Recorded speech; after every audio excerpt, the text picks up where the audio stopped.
afternoon. Can I help you? Yes, you can, thank you. I've got an ad here for the job wanted column. Am I in time for tonight's paper? Uh-huh. Steve Mallory. Why, of course, you're Captain Steve Mallory, the war hero. Oh, Captain, I can't tell you what this means to me. Meeting you face to face. Well, didn't know I had a fan club. Oh, it's not a fan club. It's just one person that's had a crush on you since 1943. Oh, collecting clippings about you, cluttering up the house with pictures of you, and... Oh, it's quite a crush. Well, wish I'd known about it. You should have written me a letter or something. Oh, he did. He did? Teddy, my kid brother. You know how kids are. You're the biggest thing in his life. Since Buck Rogers. Oh, I see. You mean it was your kid brother that had this, Well, of course, Captain. Whom did you think I meant? Oh, well, I did think maybe it was,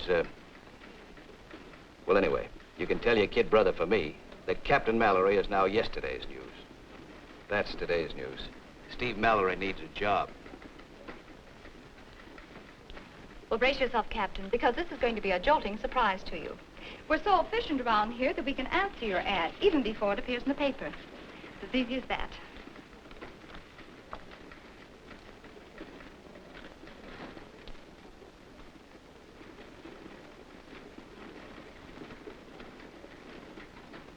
Hey, it's even addressed to me.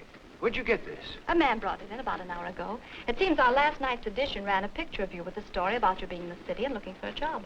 This is the fastest job I ever got in my life. Except the one that I got from my draft board. Well, here, sir, is your ad. And here, sir, is your ad. Oh, thanks. Answered without ever being printed. I hope you appreciate the fact that I saved you the sum of 65 cents. I'd like to show you how much Miss Lane, will you have dinner with me tonight? Sorry, but my mother doesn't like me to have dinner with strangers. Oh, but I'm not a stranger. You just said yourself that the name Steve Mallory is a household word. My kid brother's household word. Now, look, Miss Lane. Hey, you ought to be ashamed of yourself. Can you go home tonight and tell that child that you had a chance to have dinner with a great Steve Mallory and turned it down? Well, since you put it that way, I'll go. Great. And we'll take Teddy with us. And you can tell him all about how you shot down those planes. How's that for an idea? Yeah, that's a great idea. Well, there I was, 20,000 feet high over enemy territory. My right motor was on fire. The Zeros had me outnumbered 10-1. I thought you said it was your left motor. All right, so it was my left motor. Now, don't interrupt him, Teddy. That's him, all right. Who's the dame and the kid? I don't know. Well, here it is, 248. Good luck, Steve. Wait a minute, Captain. You didn't tell me the rest of that story. All right, let me see. Where was it? Oh, yes, I bailed out. There I was, coming down on my parachute. The sky was full of Zeros. They were diving at me, cutting loose with the machine guns. They were trying to shoot me while I was hanging in the ropes, 10,000 feet in the air. I thought you said 20,000. So I came down 10,000 feet. You want to know what happened? They killed you. Nah, We'll be in the lunchroom. I shouldn't be long. Come on, Teddy.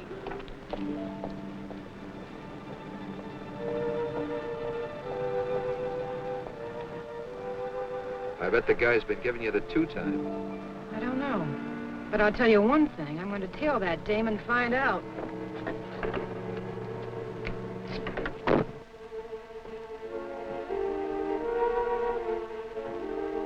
Well, Mr. Redfern, I'm glad to see you up and about again. Feeling better, Mr. Redfern? Yeah. Fine, thanks.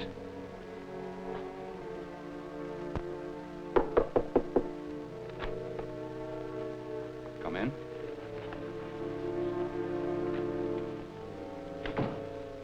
Oh, I guess I must be in the wrong room. I saw an ad in the paper. I'm looking for a friend of mine called Joe. I'm Joe. At any rate, I'm the Joe that put the ad in the paper. Only his name ain't Joe, it's Paul. Inspector Paul Crean, United States Secret Service. This is Lieutenant O'Hara, City Police. I don't get it. You will in a minute. I want to introduce you to Mr. Dan Redfern. Redfern? That's what the lady in the hall just called me. I'll show you why. Officer, throw your light on him.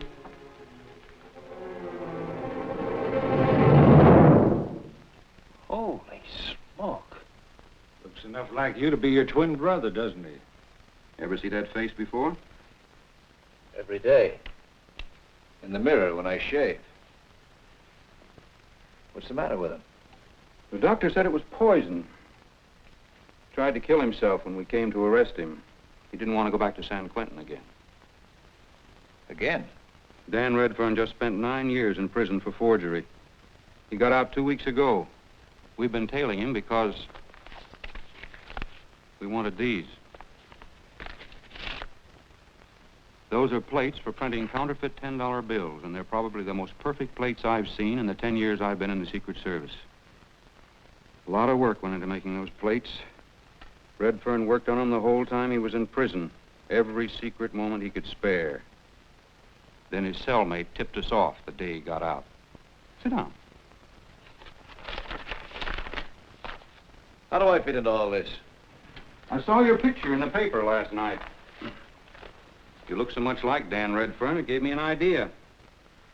The paper also said you were looking for a job, so I addressed an ad to you, signed it Joe. Here you are. Mallory, how'd you like to work for Uncle Sam? I've been working for him for the last 6 years. Strictly an undercover job, probably risky. My last job for Uncle Sam. That was risky, too. Steve, I want you to pose as Dan Redfern. Mind if I ask why? Because when Redfern made those plates, he never intended to use them himself. Printing bogus money and shoving it after it's printed, that's a job for an organization. Besides, Redfern, just out of prison, knew he'd be watched pretty closely. So he offered the plates for sale through underworld channels. And a man in the East, an Otto Dagoff, was the highest bidder. In fact, he bid $30,000 for them. Redfern was going to New York tomorrow night to sell the plates to Dagoff. I have his ticket right here. You mean I pose as Redfern? I go to New York with this ticket and sell these plates to a man you call Otto Dagoff? Why? Because as soon as Dagoff gets those plates, he'll start printing up bills by the thousands and peddling them to his underlings for shoving. We want his whole underworld machinery to get into motion. Then in one swoop, we pull in the entire ring. How about it, Mallory? You think my face will fool Dagoff? Remember, Redfern's been in prison for 9 years. Nobody on the outside has seen him, not even his wife. He's got a wife? Don't let that worry you. He heard there was another man. He didn't get in touch with her when he got out. Here's $500 advance for expense money, and you take the train tomorrow night. And remember, Mallory, you're strictly on your own. You risk your life if they catch you trying to get in touch with any government office. Can I even get in touch with you? Nor any branch of the Secret Service. You leave it all to us. One of my men will contact you after you deliver the plates to Dagoff. How do I find him? Oh, he'll contact you when your train arrives in New York. In the meantime, we'd better hold Redfern here incommunicado. Because if we book him in jail, it might leak out. And you'd be a clay pigeon for every gun in the ring. Steve, I can't afford any slip-ups. Neither can I. So long, Redfern. Good luck. So long.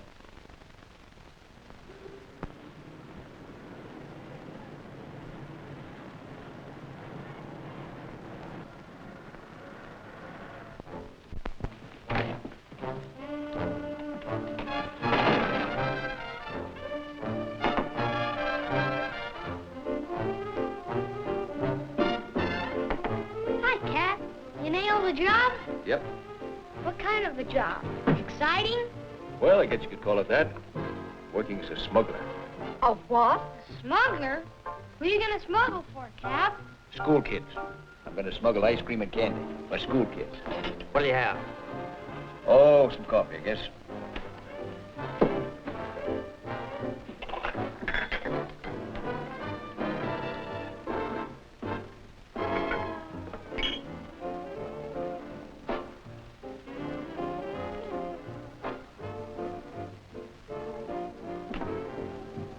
kind of a job is it, Steve?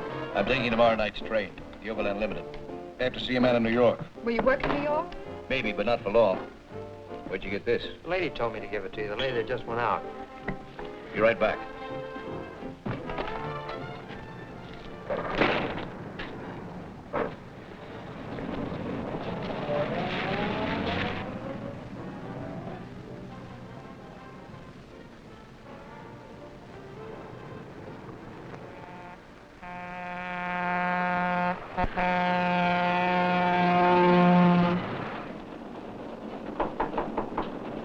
Win.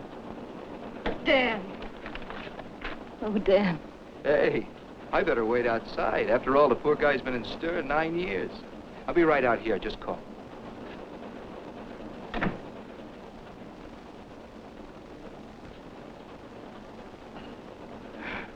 What's the matter?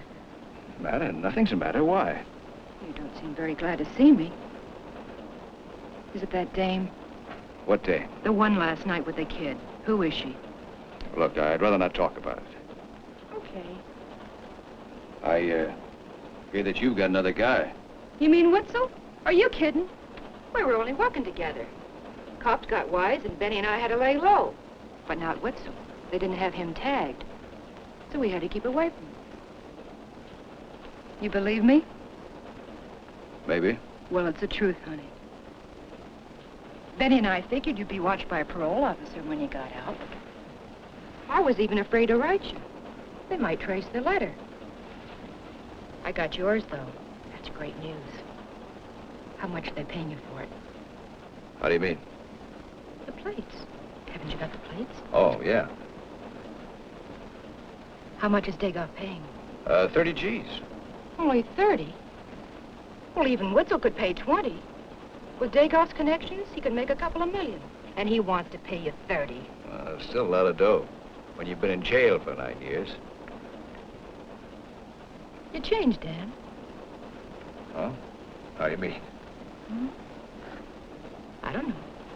Well, 9 years is a lot of time. Your hair. You took the white streak out. Yeah. I had a diet. They could spot me a mile off. I'll get my luggage, move in with you. Oh, maybe you better not. Why not? We're married, aren't we? We can show the port our wedding rings. Well, where's yours? It's at the jeweler's. They had to change the size. What's the matter? Nothing. I'll send Benny for the porter. Come in, Benny. Honeymoon over already? Shut the door. What's up? I want to show Dan something. Sit down. I said sit down. Lock the door, Benny. Oh, what's the matter? This guy's not Dan. Take a look at his hair. I told you I had it dyed. Did you grow a new thumb on your left hand? Let me see that hand. That San Quentin's a great place. You lose a thumb in the machine shop and they sew it back on for you. Go to work, Benny. He's got Dan's place.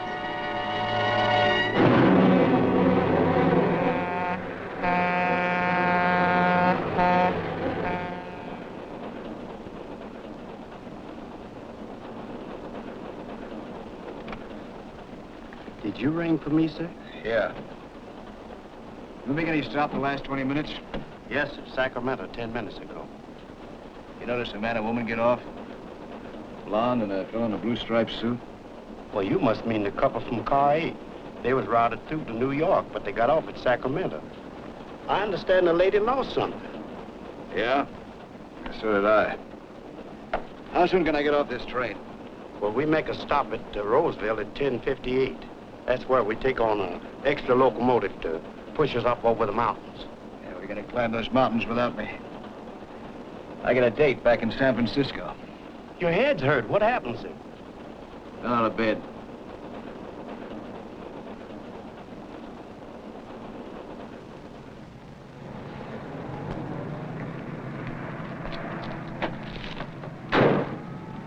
It's all right.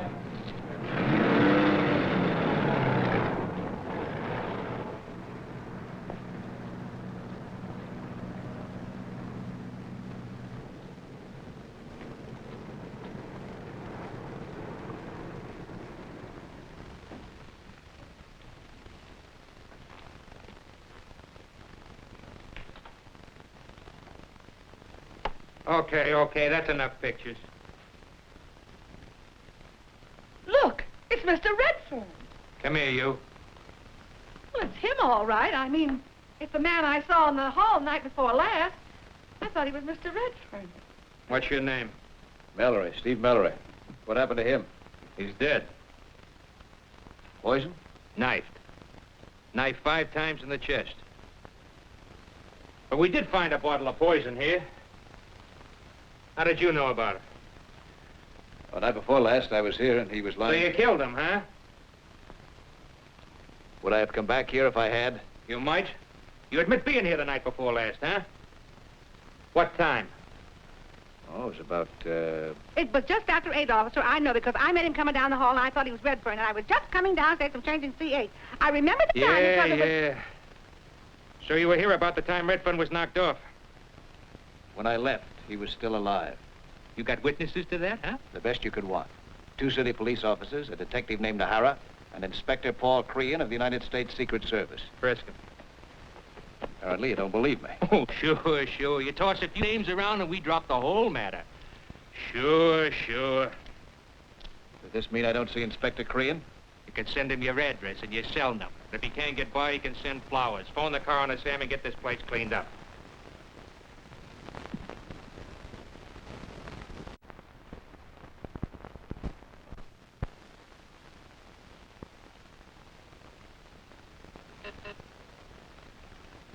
Yes? Lieutenant Thorndyke's here. He's got Mallory.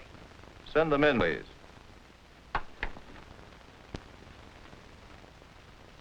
Sit down, gentlemen. So you're Steve Mallory. Thorndyke phoned me the story you told down at the jail. Very interesting. Very. Look, if I'm going to have to tell that story again, I want to tell it directly to Inspector Crean. Why can't I see him? Inspector Crean's the man who hired him to go east posing as Redfern. He said he met Inspector Crean at that apartment house the other night. I did meet Inspector Crean at that apartment. And it's true. He hired me for a Secret Service job. Yes, Mr. Mallory, your story is very interesting. Very. There's just one thing wrong with that story, Mr. Mallory. I happen to be Inspector Crean. And I did not meet you at an apartment house on Belmont Street. Of course not. Man didn't look anything like you. Now he's going to tell us that there are 2 Inspector Creans. I can still prove my story. There were 3 other men in the apartment that night. 2 city police officers and a detective named O'Hara. All you have to do is canvass your own police department and verify it. All right, Simpson.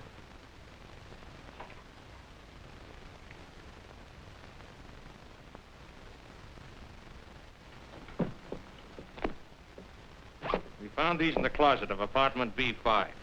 2 police uniforms rented from the Golden Gate Costume Supply Company. Well, that does it. I don't suppose you'll ever believe my story now. On the contrary, Mallory, I do believe it. You mean that?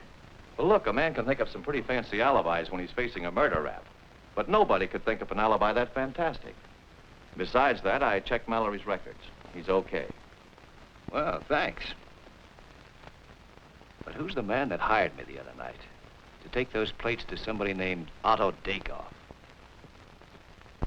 I don't know, but I do know this. There is such a person as Otto Dagoff. And we have reason to believe that he's behind certain foreign subversive activities in this country. That he's their chief source of income, which is secured from flooding the country with counterfeit money. So Dagoff very well might be willing to pay $30,000 for those counterfeiting plates. That's another reason that I believe Mallory's story. So you can release him into my custody. From now on, I'll be responsible for it. We'll have to get an okay on that. You will, Lieutenant. The local police are usually quick to release a United States Secret Service man when they arrest him by mistake. You mean he is one of your boys? I mean, he can be if he wants the job. Look, Mallory, whoever posed as me the other night was working for my office at the time, only he didn't know it. Why, he handed me an idea on a silver platter. Will you accept a special appointment to the Secret Service? For a guy who was out of work last week, I'm sure getting a lot of offers.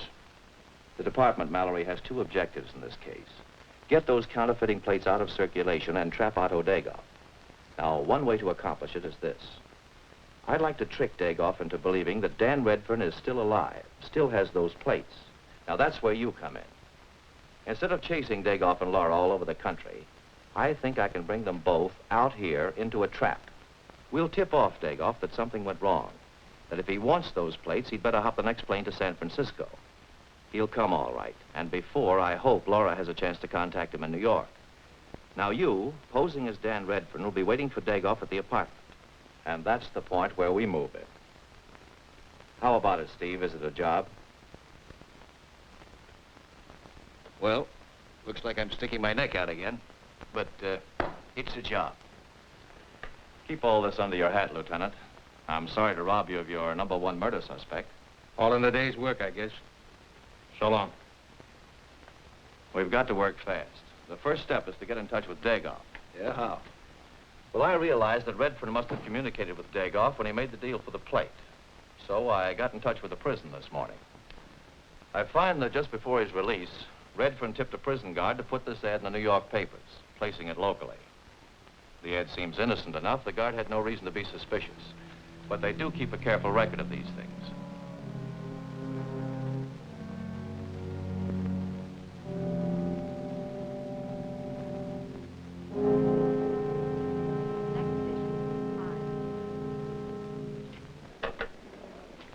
Steve Mallory, you're supposed to be in New York. I decided I might not like the climate.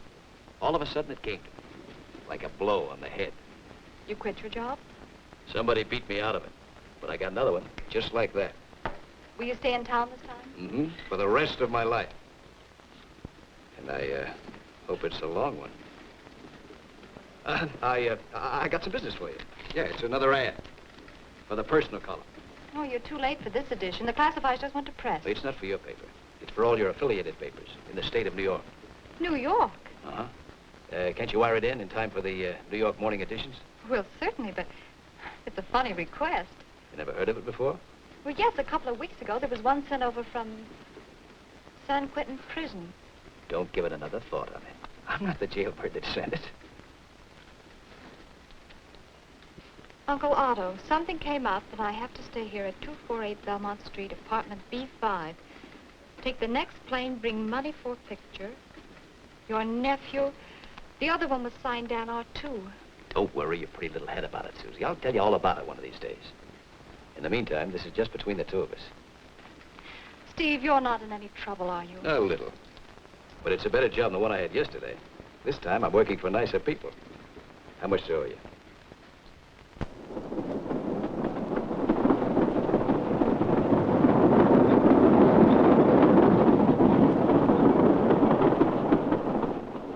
Grand Central Station in 12 minutes.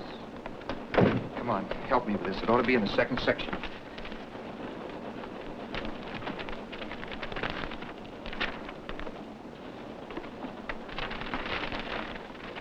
Good morning. A lovely morning, isn't it? New York is always very pleasant this time of the year. And close the door, Herman, will you? Thanks. Aren't you in the wrong compartment? No, I think not. I'll introduce myself in a moment. Do you mind if I sit down? Thank you. Man of my age usually talks better, even thinks better from a sitting position. Ah, that's better, much better. Now, let me see, where were we? You were going to introduce yourself. Ah, yes. Dan Redfern. I know your husband quite well, Mrs. Redfern. You seem to know me, too. Your name is Laura Deering before you married Redfern. And this is your brother Benny. This guy must be a fortune teller. Let me read the tea leaves for you. You got off the train when it stopped at 125th Street to pick up all these New York papers. Shall I tell you why you wanted those papers? You put a message in the personal columns. You wired it from Chicago, and you wanted to check to see if it was in. And maybe I can find the message for you. Allow me. Oh, yes. Here it is. May I read it to you? Uncle Otto, arrived Grand Central Station, 9 a.m. Bring money for Dan's picture. And it's signed Dan's wife. Okay. Introduce yourself. I? Oh, naturally, I am Uncle Otto. Why didn't you say so in the first place? We expected to meet you at Grand Central.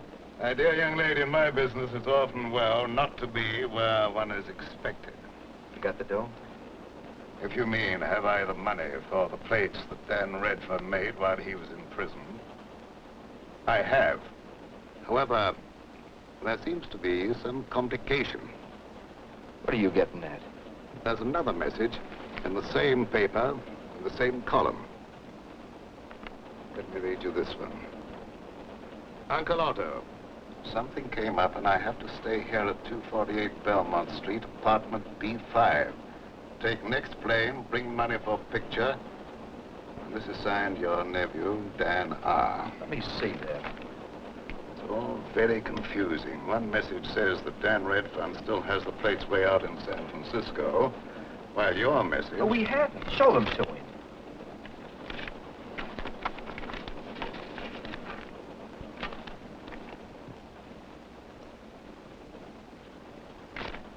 You take me for a fool.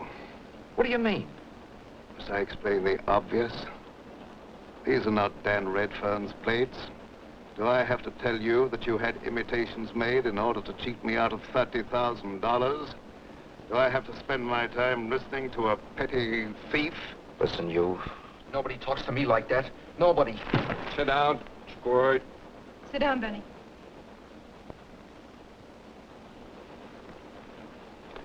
Making trouble won't buy us a thing. Look, if that's a phony set, we don't know anything about it. Did you see what happened? Guy in the train. He looks like Dan enough to fool Mr. Dagoff.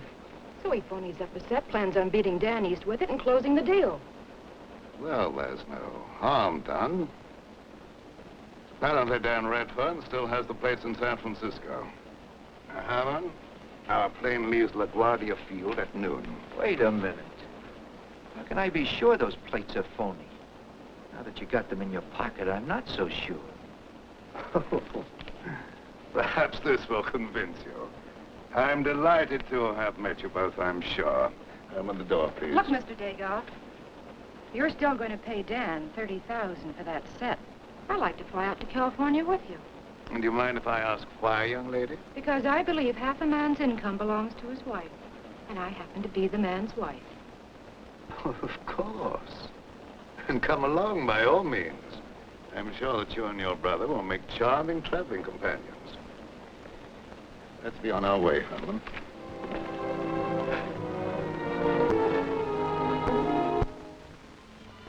Yes? Steve Mallory on the phone.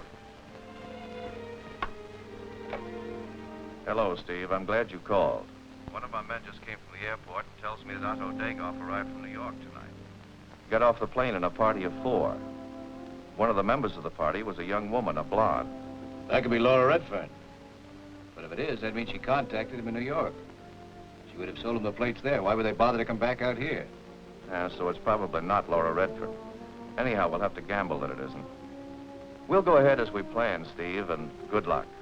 Thanks. Maybe I'm going to need it.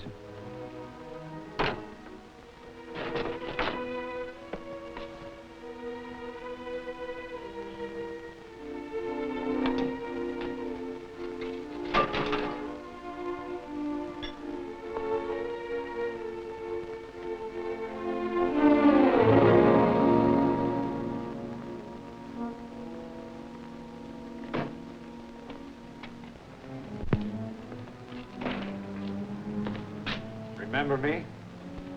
Sure, you're a detective. Put you up in the apartment that night. Your name's Zahara, isn't it? That's right. The inspector wants to see you. Hello, Mallory. Hello, Inspector. Get in.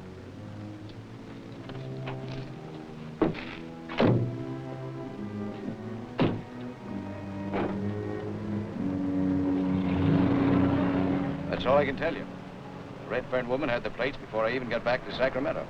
That's why I came back. You told me not to get in touch with you, so I just went back to that apartment and waited. Uncle Otto, something came up and I have to stay here at 248 Belmont Street, apartment B5. Take next plane, bring money for picture. It's signed your nephew, Dan R.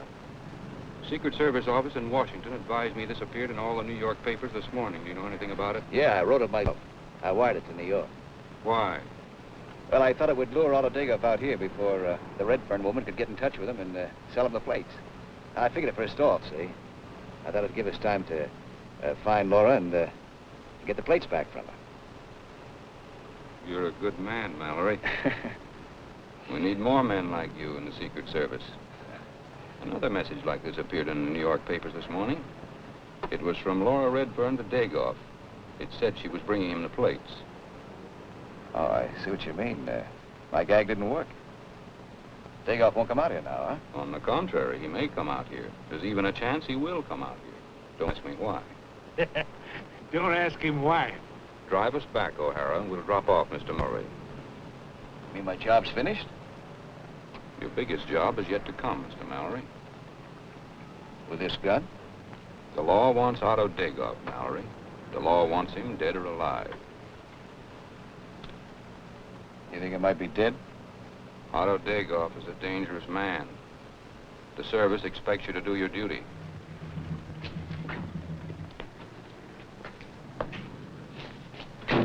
Remember, dead or alive.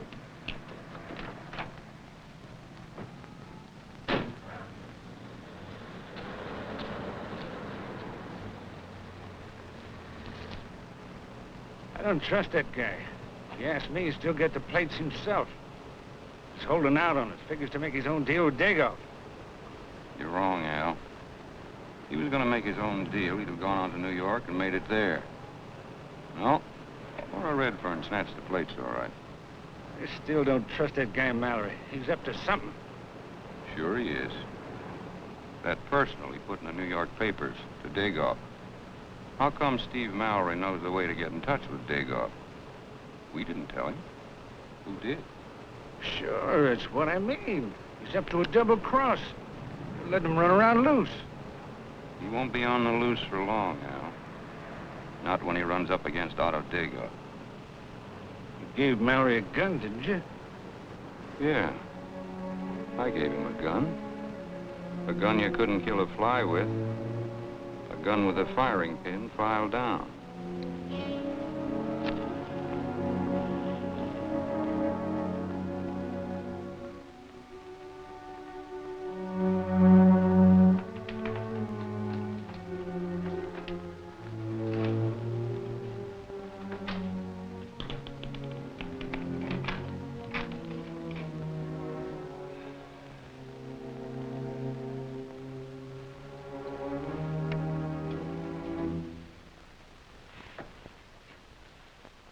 You see, that's not Dan. It's the guy I told you about on the train. He's a ringer. Take a look at his hand. Look at the nice, shiny pistol.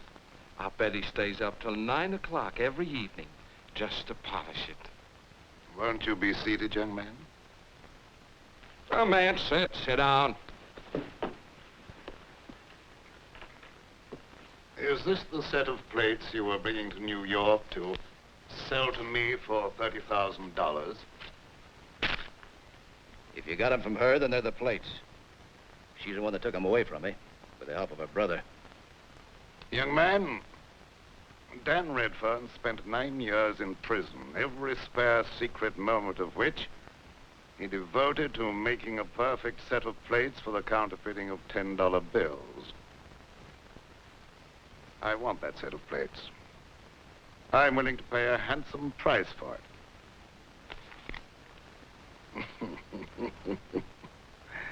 You know, and I know those are not Dan Redfern's plates. They're not even a good imitation. You mean they're the wrong ones? Do I have to tell you that? I don't get it. Who are you kidding? You want us to get tough? Where's Redfern and Witzel? Ah, Mr. Daring has a very good question. I'll repeat it. Where is Mr. Witzel? Who's Witzel? Listen, bright boy, don't try to dummy up on us. My sister and me were parked outside here the night before you took the train. We seen you come in here. That night you had a dame and a kid with you. We seen you come in, and we seen Henry Witzel and some other guys come in. I don't know anybody called Henry Witzel. Unless it was that tall fella, the one that gave me the job.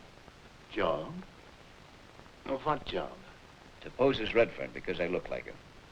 And to do what? Take these plates to New York and sell them to you for 30 grand. See?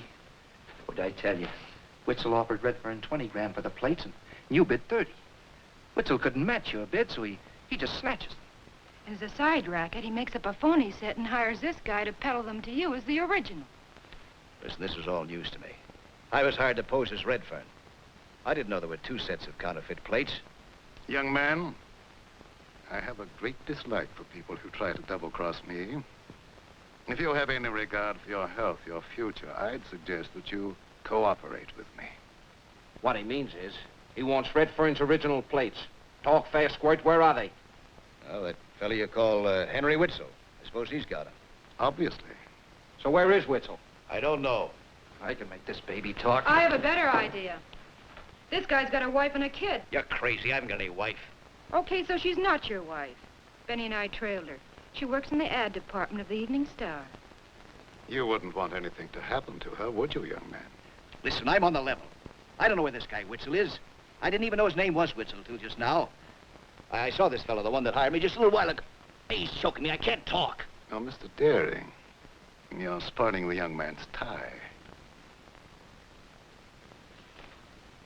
Thank you. You say you saw Mr. Witzel a short time ago? Just before I came up here. But it was in a car. We drove around town while he asked me how come I didn't take these plates to New York. Afterwards, he dropped me off at the corner lunchroom. That's all. I don't know where he lives. And I don't know how to find him. Uh-huh. Let's go back to the hotel, Mrs. Redfern. It's getting late, and we all need a good night's sleep. Oh, Herman here, he needs his sleep, too. I'm sorry to have to keep you up, Herman. What do you want me to do with him? Well, after 24 hours, frankly, I don't care what you do with him. Young man, you have exactly 24 hours either to find Mr. Witzel or to tell us where we can find him. Should you fail to help us before those 24 hours have elapsed, I'm afraid you'll have to discuss your future with Hardman here. After he's been kept awake for 24 hours, he becomes most irritable. He might even visit that young lady who works on the Evening Star. Good night, Herman. Believe me, I'm telling the truth. My only chance to find Witzel for you is if he shows up here of his own accord. Well, he better show up within 24 hours, chum. I don't like shooting a guy's teeth out, especially with his own gun.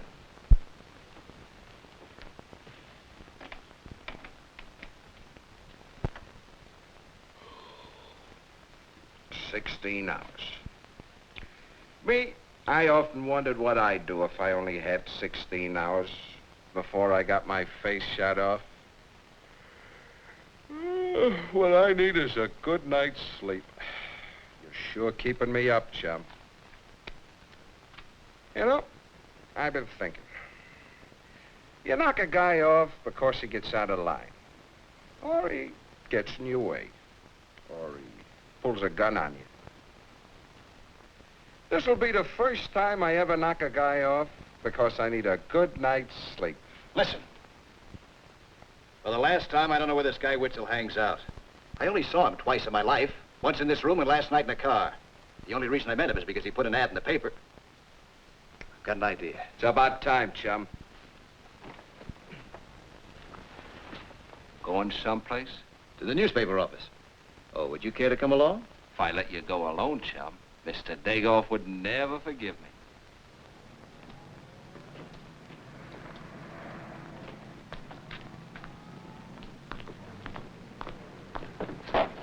Market Street, Evening Star building. Right.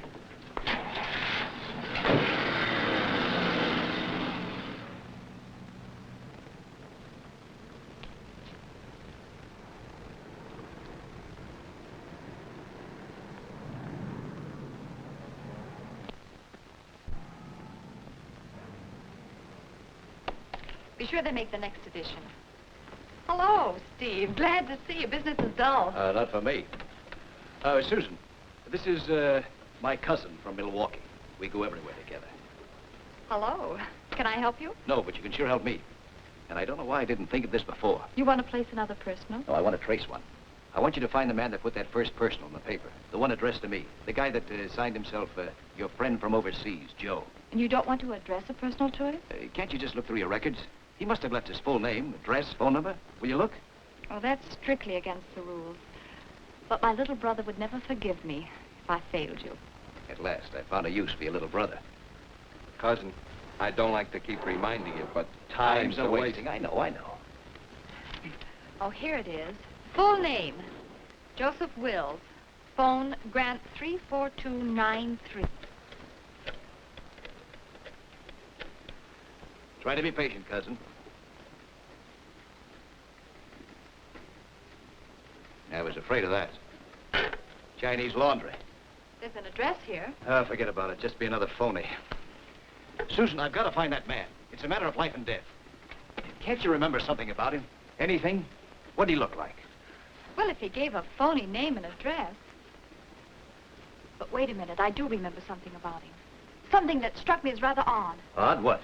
Well, odd that a funny little man like that could be in the Air Corps with you. How do you mean? Well, he was too old, and he wore thick glasses.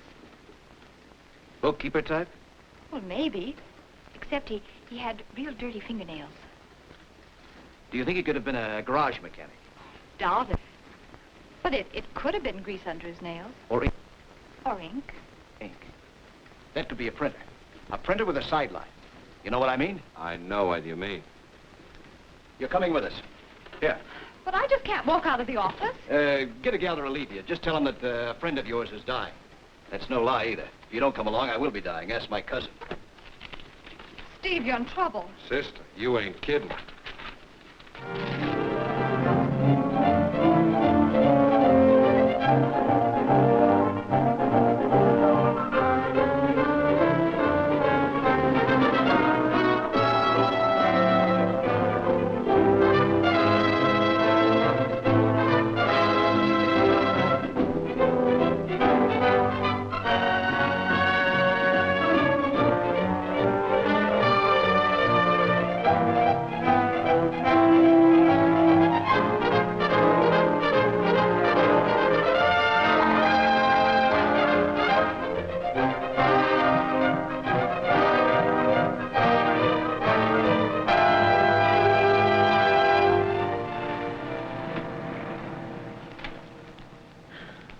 We should cheer up. Only 5 more to go. Yeah, then we cross the bay and canvass all the Oakland shops. Let's get something straight. It'll be dark in about an hour. All the shops will be closed. That's when we stop. And start again, first thing in the morning. You forget one thing, chum. Your time's up before morning. And my time's up right now, unless I get paid. Now, how much do we owe you so far? $24.35. Wouldn't it be cheaper to buy our own car? Hey, keep the change. And wait right here. I'll wait here, too. I lost 10 pounds already getting in and out of this hack. Courage, cousin.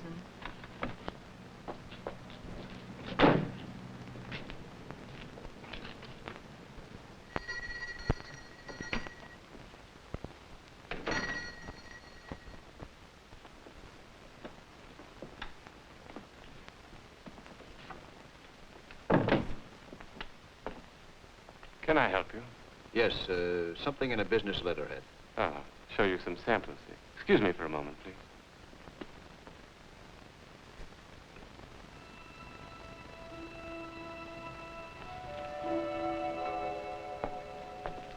There, sure you'll find what you want there. I think I already have. This young lady works for the Evening Star in the classified ad department. At the end of last week, a man came into the office with a personal for the paper addressed to ex-Captain Steve Mallory. It was signed, your friend from overseas, Joe. She says that you're the man that filed that ad with her, are you?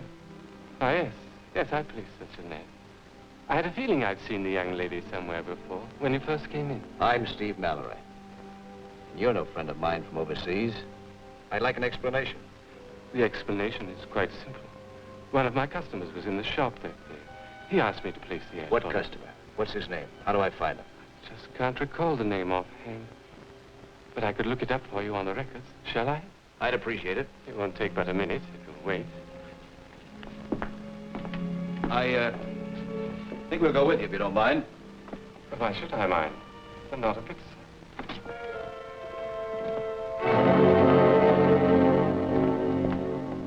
Miller! They've been asking questions, dangerous questions. The girl, she's the one I placed the ad with at the newspaper. Doing a little detective work, Mr. Mallory? Isn't that what you hired me for? Inspector Crehan? I told you not to trust that guy. If you ask me, he is a Fed on the level. All right, talk. How'd you get here and what'd you come here for? Inspector, you must have a short memory. And there's one Secret Service man to another, I'm ashamed of you. Stand still. Wow. Here's something for a man to dream about. His own personal United States Treasury. Counterfeiters sure had a neat setup here, huh? Tell me, Inspector, did they put up much of a fight when you cornered them in this den? Lock up the front.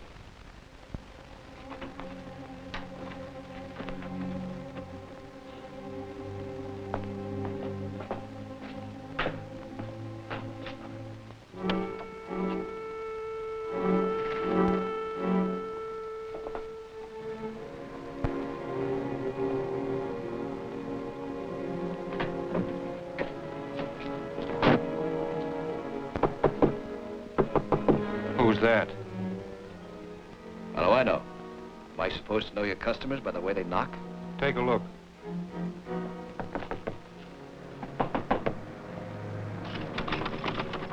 If they came alone, we're okay.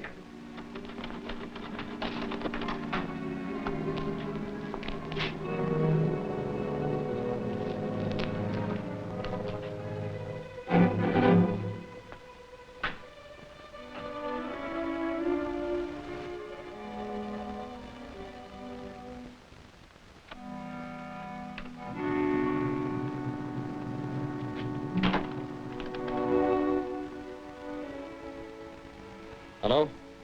I want to talk to Mr. Dagoff. Otto Dagoff. You waiting for that couple who went inside? Yeah. It's gonna be a long time sitting not to wait. Keep the change. Gee, thanks. I tell you, it's Al Turk. I can see him right now. If he came out of that print shop, that puts Witzel there. Okay, I'll wait.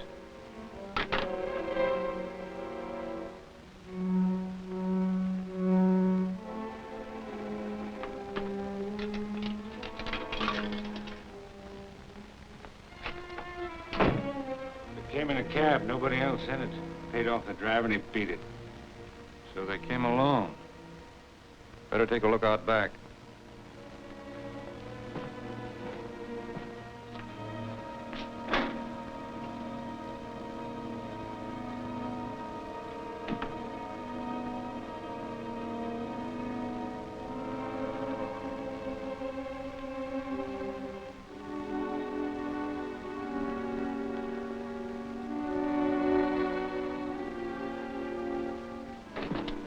All clear. Lock it.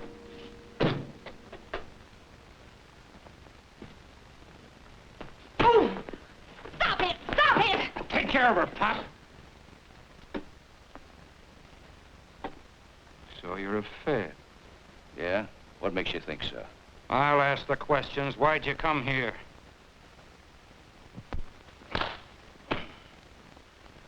You gonna answer that? If you give me a chance. Then go ahead and answer. Otto Dagoff came to that apartment last night with some others. They wanted the plates. They said that I was tied up with a man named Witzel. I told them I didn't know anybody by that name. They didn't believe me, and they gave me 24 hours to find him. Or they'd make trouble for her. He's telling the truth. Then tell me some more. How'd you happen to come here? Checking print shops. What for? Miss Lane thought the man that placed that ad in the personal column, the one addressed to me, was a printer. So you weren't looking for printers, huh?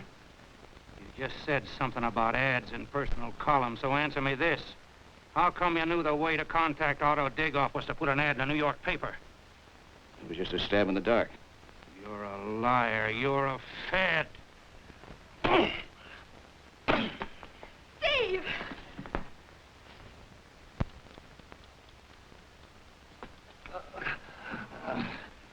Come on, talk. You're not going to get any more out of him. Go get the car. We're getting out of here for good. May I please give him a glass of water? Go ahead, sister. He's all yours now. Do we have to leave the press? You don't have to leave it. You can stay here and hold hands with it till the cops come if you want to. But I... Go rip out the phone wires.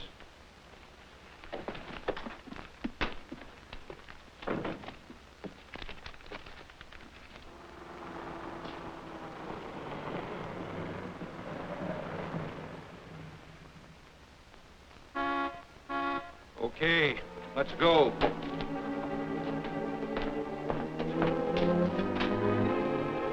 You get in the back seat. Move over, Al. I'll drive. Keep your hands down, Henry. It's quite chilly out here, Henry, enough to give a person his very death of cold, like poor Mr. Turk. Such a pity. But then he never was very strong. Take it easy, chum. Shall we go inside, Henry? Unlock the door. And we'll all step in out of the chill night air.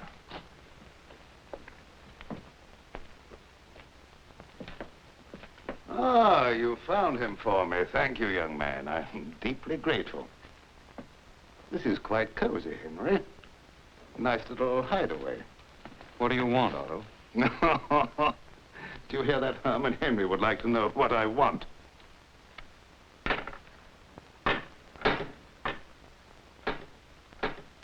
You know what I want, Henry. I came here for Dan Redfern's plates. Where are they? I haven't got them. I never had them. I want those plates, Henry. I told you I haven't got them.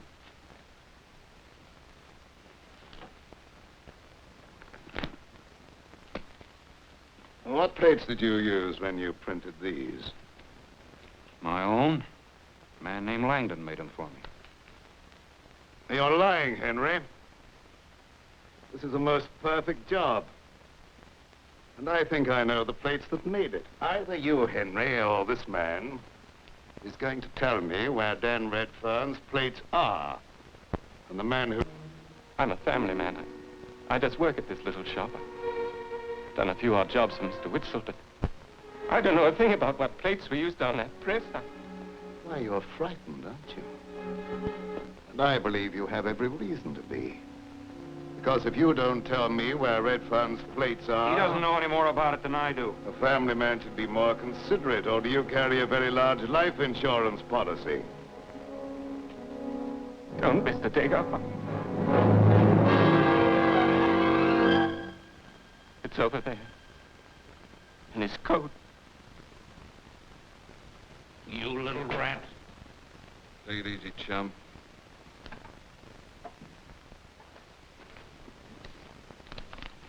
Now, listen, Otto, listen.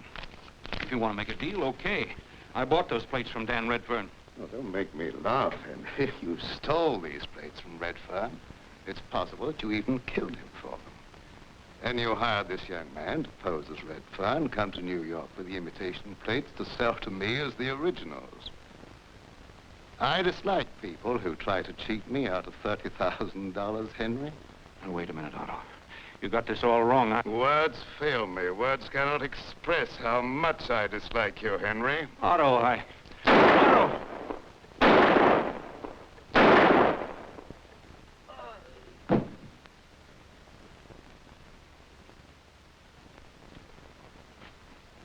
Not me, Mr. Takeoff. I told you where it was, didn't I? I'd be glad to, Mr. Takeoff. I'm a good printer.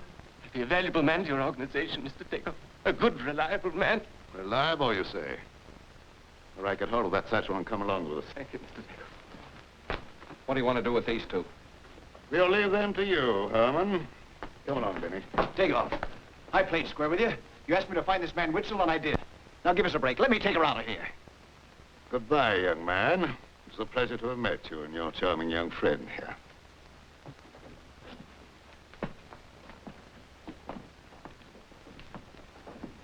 Now listen, Herman. Hold the talk, chum. Herman, use your head. Hold it. I don't like this any more than you do. This is your own gun, remember? I told you I don't like to do this.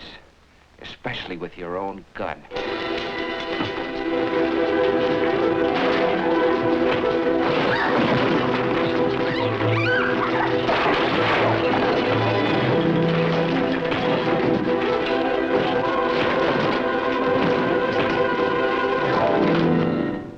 taking a long time, something must have happened. Go and see, Benny. Okay. Stay where you are, Dagoff.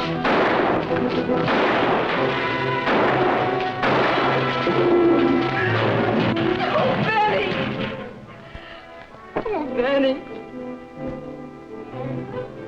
You'd better come out, Dagoff.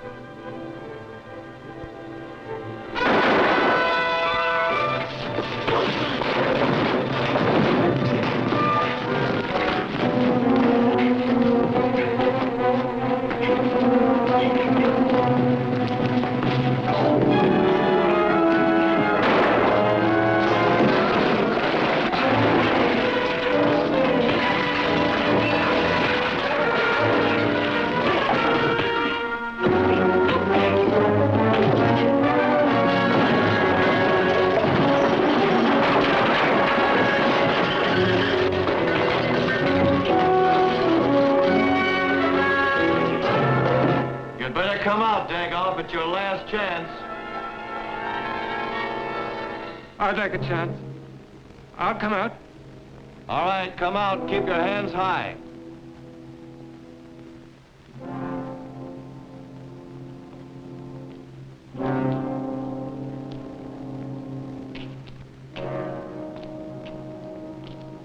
I'll tell you everything I know.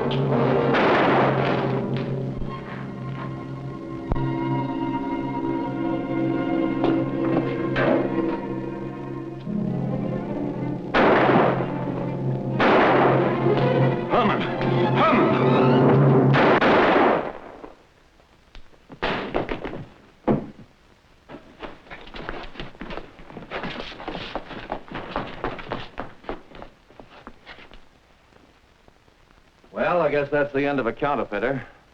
Hey, who's that fellow? Name's Henry Witzel. Told me he was Inspector Crean. Oh, so that's the guy. Yeah. And a good friend of mine, too, only he doesn't know it. What do you mean? He saved my life. Can you get this into your next edition? It's another ad for the personal column. You and your ads in the personal column. Haven't they caused you enough trouble? Well, if they answer this one, I'm due for a lifetime of trouble. Here, I'll read it for you. Personable young veteran with steady government job seeks acquaintance of attractive young lady. Object, matrimony.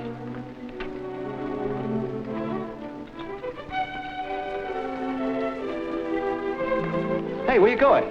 Out to marry you before some other attractive young lady beats me to it.